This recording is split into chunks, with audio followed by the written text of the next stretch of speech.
When people think of a homeless person, they think like the lowest of the low, like this person doesn't even have a home to go to at night. But I feel like maybe that's why I'm not like quick to judge someone for their situation, or that there's like uncontrollable factors in their life. So when I was 8, the rent in Harlem got really expensive. And so we were like kicked out. And we had to like go to a homeless shelter. And we were there for a while. Like we were moved around a lot. They like had us like in this shared floor with a lot of different rooms. And there would be like rats walking in the walls, and it was really uncomfortable.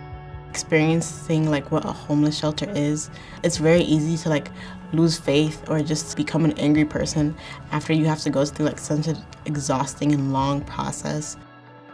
Creative writing is important to me because it's helped me actively beat the odds, and it helps me remember like what I've been through and what I've overcome.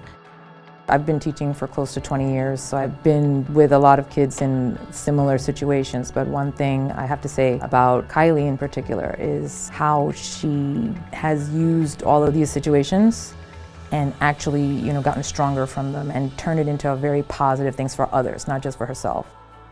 As a member of Beat the Odds, I feel like I've met a whole batch of people who want to see me like succeed. They know how to make me feel like I'm more than the situations I've been in.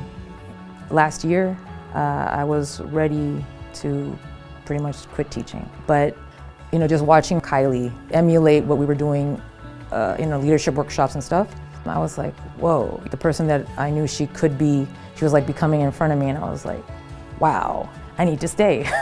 So she did that for me.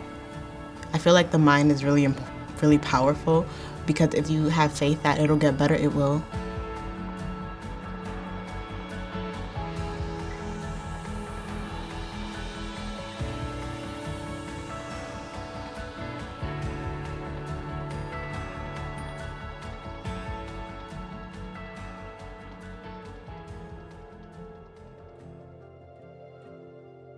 I describe myself as an optimistic person, because even though I have been in the hospital all alone and I have crossed the borders like by myself, and even though the circumstances are not good, I always say like, this is not gonna last forever.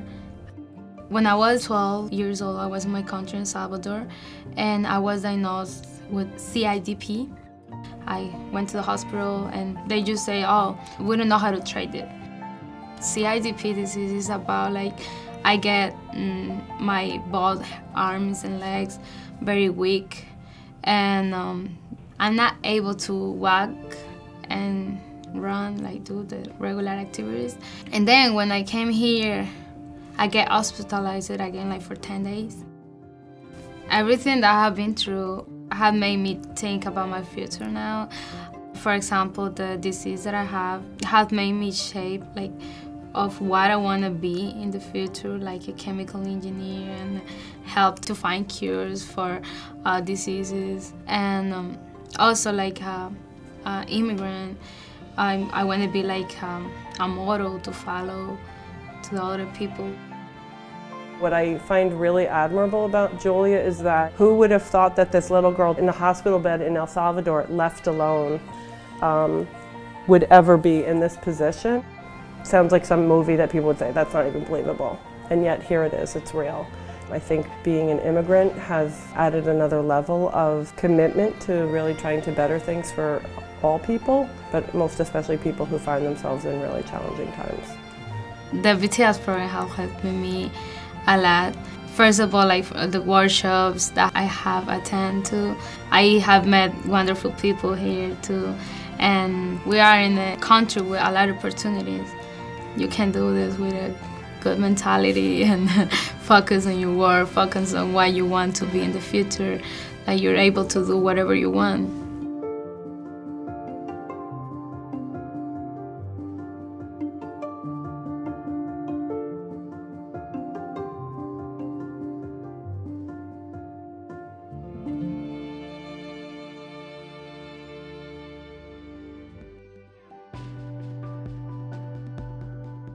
I'm Dominican, so I want to always keep my root and always think back where I'm from, and also to get a future to other kid that doesn't have the same opportunity as one that is born in this country. When I first came, I was 11 years old and also left my mother behind. Being for that kid and be independent at that time, it was difficult to me at school because our teacher said to do something, and because of the English, I wasn't able to do it until she said in Spanish, or she used her hand or something that I can't understand. I think that made me a better person because I demonstrate that I'm capable of doing stuff. I want to be a screen director or a film producer, so I want to tell a story. Elion has a self-motivation that I have not seen in too many students in my career. He's so dedicated and determined when he sets a goal for himself. He went from struggling at the beginning to now being top of his class, top 5%, and he now being in an advanced placement English literature class in his senior year. He saw that there are students that are in the AP class but are struggling a bit with the course, and he spoke with the teacher and asked if he could assist her, and he did that all on his own. Be part of BTO program give me the chance to experiment new things, to get a new family, because now the other scholars that are here are like my new family. This program give me the opportunity to look forward and see that you're gonna be someone and be capable of doing stuff that you thought that you doesn't have the chance to do it.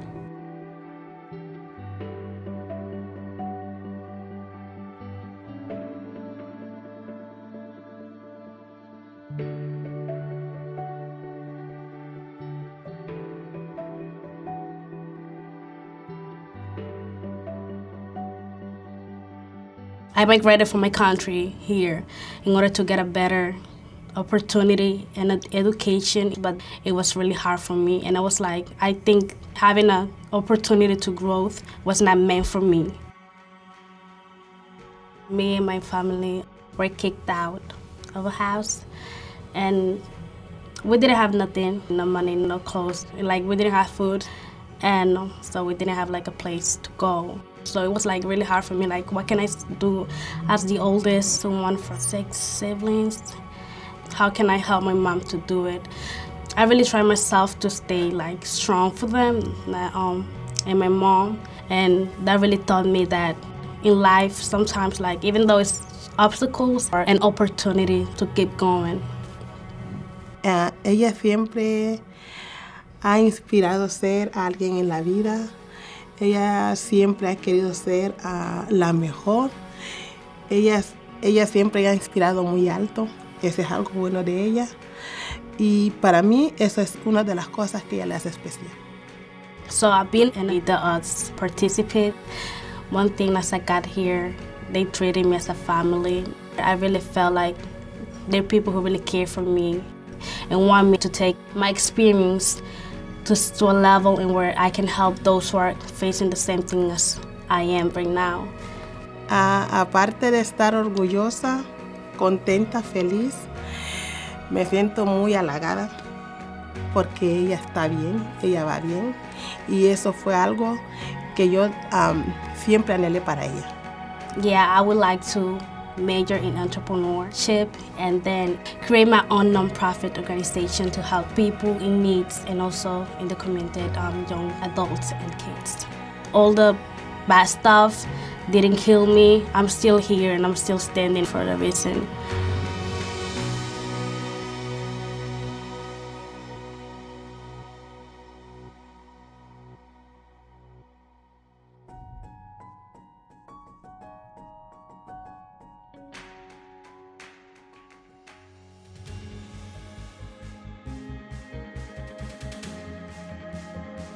There's days where you feel like you're going through something difficult, but then you see other people who are experiencing the same thing or even worse than you are. And so you sort of like take what you have and feel grateful for what you have. We knew that there was gonna be a struggle with our family, like wherever we lived. But when we moved to like 1738, there's mold growing in our bathrooms and the vents were filled with trash and it was like really unsanitary. My dad tried to tell them to like come fix these problems and everything will be okay. but then they didn't want to like fix it. And so he ended up taking them to court before we eventually lost. And then we were hit with the eviction notice, and we had to pack up everything and try to find a shelter. Just because moving around like may have affected me, I know it's like ways where I'm always constantly moving forward. Honestly, I just want to go to any school that helps me further my writing skills. I hoped that someday or like I could be like a really good writer and like influence other people with my writing. I first met Melissa in my 10th grade English class, and she's the kind of student that you like pray shows up in your class. She really is a poet. Like, she writes poetry all the time, and it's beautiful. Melissa has always been really strong since I've known her, but the growth in confidence that I've seen in her has been really amazing, especially in spite of what she and her family have had to deal with. There's like different terms to like say what a home is, and I feel like with Beat the Odds, it's like a second home, you know? They make sure you laugh, make sure you meet new people, make sure you know how to present yourself, and they just really uplift you too. And they make sure that you have another place to go to when you don't necessarily have one to go to outside. And it's like, you feel safe and welcome.